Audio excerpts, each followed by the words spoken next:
Weekend ആയി കഴിഞ്ഞാൽ എന്ത് ചെയ്യണം എങ്ങോട്ട് പോകണമെന്നൊന്നും അറിയാതെ ഈ വീക്ക് ഞങ്ങളിങ്ങനെ ഇരിക്കുമ്പോഴാണ് പൊന്നിൻ്റെ സ്കൂളിൽ ഇങ്ങനത്തെ ഒരു ഫെസ്റ്റ് വരുന്നത് ഞങ്ങൾ ഓർമ്മിച്ചത്. വേറൊന്നുമല്ല, ഒരു കൾച്ചറൽ ഫെസ്റ്റ് എന്ന് പറഞ്ഞിട്ട് കുറേ ഗെയിം സോണാണുള്ളത്. ഗെയിം സോൺ എന്ന് പറയുമ്പോൾ നമ്മൾ വമ്പൻ രീതിയിൽ പ്രതീക്ഷിക്കും, പക്ഷെ അങ്ങനെയൊന്നും ഉണ്ടായിരുന്നില്ല. കുറച്ച് ചെറിയ പിള്ളേർക്ക് കളിക്കണ രീതിക്കേ ഉണ്ടായിരുന്നുള്ളൂ. വലിയ എൻ്റർടൈൻ എന്ന് പറയാൻ മാത്രം നമുക്ക് എൻ്റർടൈൻമെൻറ്റ് ആവില്ല, പക്ഷേ പിള്ളേർ നല്ല രീതിക്ക് എൻജോയ് ചെയ്യുമെന്ന് വേണമെങ്കിൽ സത്യമായിട്ടും പറയാം. പക്ഷെ ഞാൻ വലിയൊരു രീതിക്കാണ് കേട്ടോ ഞങ്ങൾ പ്രതീക്ഷിച്ച് പോയത്. ഗെയിം സോൺ എന്നൊക്കെ പറഞ്ഞ് കൊടുത്തപ്പോൾ പക്ഷെ അങ്ങനെയൊന്നും പ്രതീക്ഷിച്ച് അത്ര ഉണ്ടായില്ല എന്ന് വേണമെങ്കിൽ പറയാം.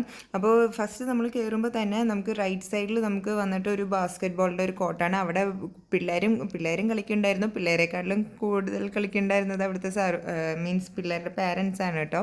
പിന്നെ ഇപ്പുറത്തെ സൈഡ് ഉണ്ടായിരുന്ന ഒരു ലെഫ്റ്റ് സൈഡ് ഉണ്ടായിരുന്നത് ഈ നമ്മൾ എന്താ പറയുക ഉറിയടി സംഭവമില്ലേ, ഉറിയടി ആയിരുന്നു ഉണ്ടായിരുന്നത്. പക്ഷേ ഞങ്ങൾ ഇതിന് നിൽക്കാതെ ഞങ്ങൾ നേരെ അകത്തേക്ക് പോയി.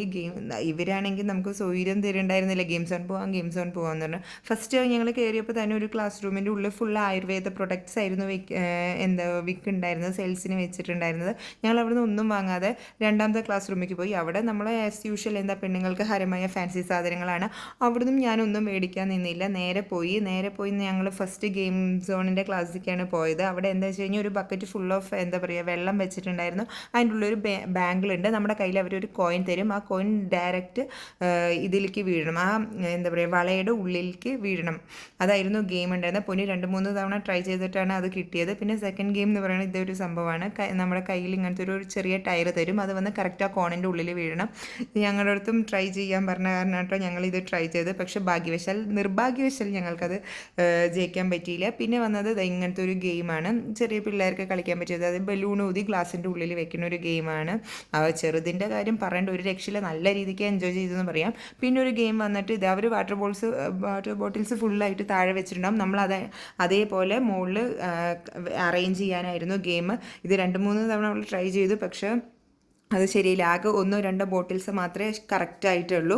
അപ്പോൾ അത് കഴിഞ്ഞിട്ട് പിന്നെ ഞങ്ങൾ വേറൊരു ഗെയിം സോൺ പോയത് ഗ്ലാസ് അറേഞ്ച് ചെയ്ത് വെച്ചിട്ടുണ്ടായിരിക്കും. ആ ഗ്ലാസിൻ്റെ ഉള്ളിലേക്ക് നമ്മൾ ബോൾ എറിഞ്ഞിട്ട് ആ ഗ്ലാസ് ഫുള്ളായി വീഴ്ത്തണം. അതും കറക്റ്റായില്ല, 2 ചാൻസേ ഉണ്ടായിരുന്നുള്ളൂ. പിന്നെ ഒരു ഡൈസ് ഗെയിമാണ് ഉണ്ടായിരുന്നത്. ഡൈസ് ഗെയിം അവൾ പറഞ്ഞ നമ്പർ അല്ലാത്ത എല്ലാ നമ്പറും വന്നു. അവർ 4 ചാൻസ് കൊടുത്തു, പക്ഷേ നടന്നില്ല. പക്ഷെ ചെറുത് ഒരു തവണ എറിഞ്ഞുള്ളൂ, അവൾ പറഞ്ഞ നമ്പറും വന്നു. അവൾ 5 ഏതോ നമ്പറായിരുന്നു പറഞ്ഞിട്ടുണ്ടായിരുന്നത്. പിന്നെ ഞങ്ങൾ വേറെ ക്ലാസ്സിൽ പോയപ്പോൾ ഇതായിരുന്നു ഗെയിം ഉണ്ടായിരുന്നത്.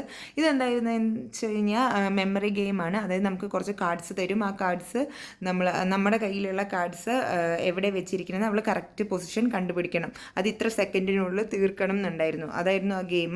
പിന്നെ വന്നത് പാരൻസിനും കുട്ടികൾക്കും കളിക്കാനുള്ള ഒരു ഗെയിമായിരുന്നു. അവരതിൻ്റെ മുകളിൽ നമ്പേഴ്സ് മാർക്ക് ചെയ്തിട്ടുണ്ട്. ഒരു പൊട്ട് പോലെയുള്ള ഒരു സംഭവമാണ്. അതായത് നമ്മൾ ഓർഡറിൽ വെക്കണം, 1 2 3 പറഞ്ഞിട്ട് 10 വരെ വെക്കണം. ആ റബ്ബർ ബാൻഡിൻ്റെ ഉള്ളിൽ 4 നൂല് കെട്ടിയിട്ടുണ്ട്. നമ്മൾ അത് വെച്ചിട്ട് മാത്രമേ കളിക്കാൻ പാടുള്ളൂ. നമ്മൾ കൈ യൂസ് ചെയ്യാൻ പാടില്ല. അതിനും വേണ്ടി ടൈമിംഗ് വെച്ചിട്ടുണ്ട്, 1 മിനിറ്റിൻ്റെ ഉള്ളിൽ തീർക്കണം എന്നായിരുന്നു. പക്ഷേ ഞങ്ങളൊരു 58 സെക്കൻഡിൽ തീർത്തു. പിന്നെ പുറത്ത് വന്നപ്പോൾ ഒരു ടയർ ഗെയിം ആയിരുന്നു. പിന്നെ അത്രേ ഉണ്ടായിരുന്നുള്ളൂ. ബൈ.